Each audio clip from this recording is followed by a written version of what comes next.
Hello, has your fast-growing startup ever wondered what to focus on in hiring the right people? Here are key insights from 40 amazing founders around the world.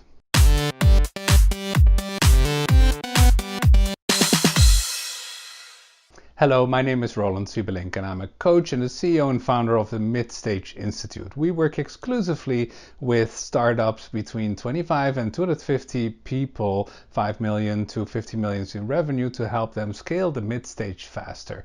And we've just published this book that is based on interviews with 40 of the most amazing new founders from startups, fast-growing startups around the world.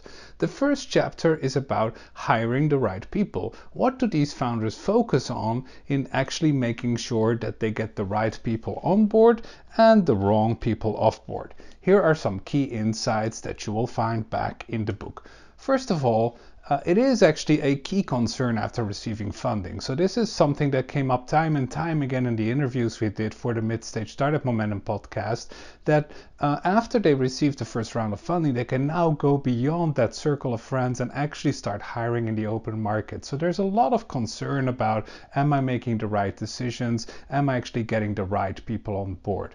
Keep in mind, the hiring is all about scaling the number of decisions that you can make in the company. It's not just getting more people on board, but if they together do not allow you to make more decisions, then what's the point? So a few points that came up time and time again.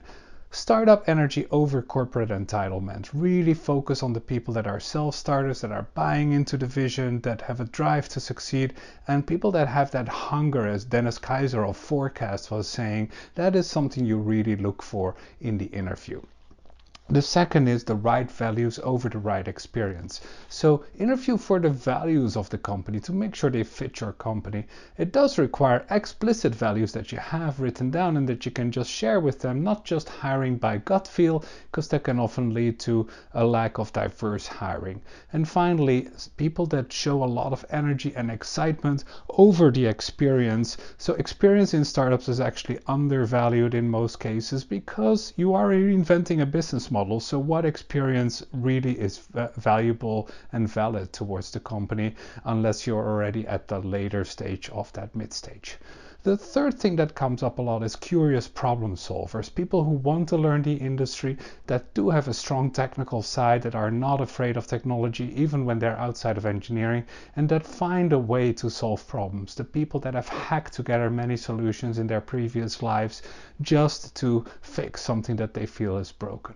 And another quote I really loved from Dennis Kaiser at Forecast as well was to sense the oomph when you're interviewing people. So make sure that it's a good fit over anything else they bring. It's not just a CV, but your gut really has to say these people are a good fit.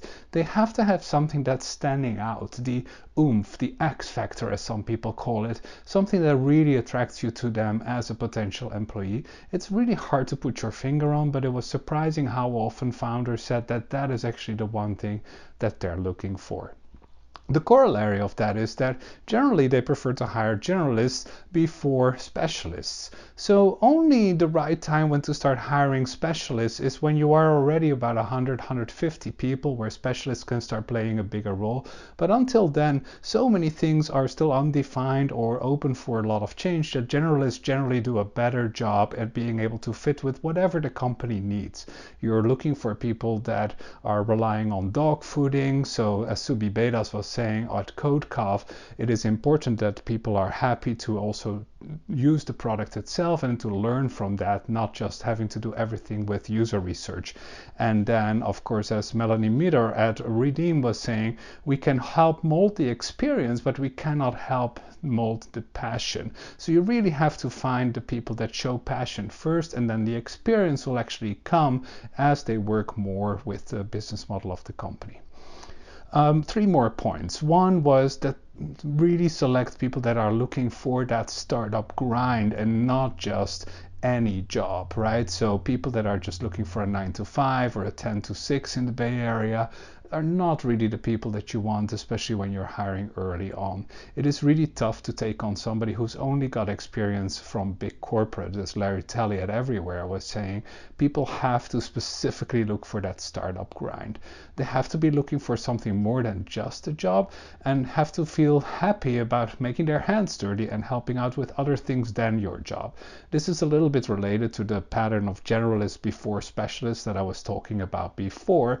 If you hire specialists too early, those are often people that are only comfortable in helping out in their particular specialization. But what the company really needs is people that just make their hands dirty with whatever is needed at a specific point in time. And generalists are generally better at that. So that's many criteria, right? Startup energy over corporate entitlement, right values over the right experience, curious problem solver, sensing that oomph, generalists before specialists, and looking for a grind, not just a job.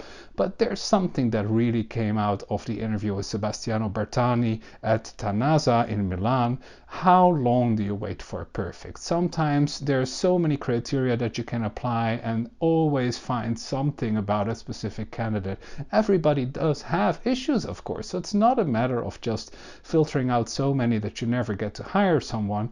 In the end, you need more people, you need to make more decisions, and you need to scale. So how do you do that brightly? Pat Larson at ZenLedger recommends to write just a very long job description up front. Make sure that people that come in are the ones that have read it, because that already filters out a lot of the issues that you could otherwise only uncover during an interview.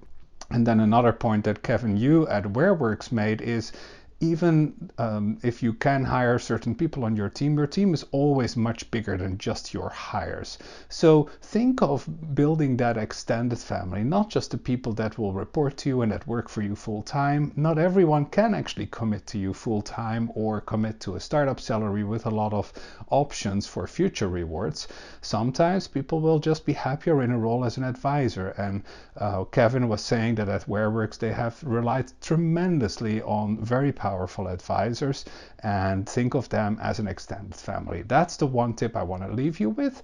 In subsequent videos, we will talk about the other chapters in this book, such as setting the right culture, eliminating your vision, picking the real priorities, finding your ideal customers and understanding their key needs, building the go-to-market team, innovating only where it matters, whether and when to raise funds, how to stay on good terms, and balancing confidence and openness. Looking forward to seeing you with one of these other videos. The book is available on Amazon and it's called Midstage Momentum under my name. Thank you.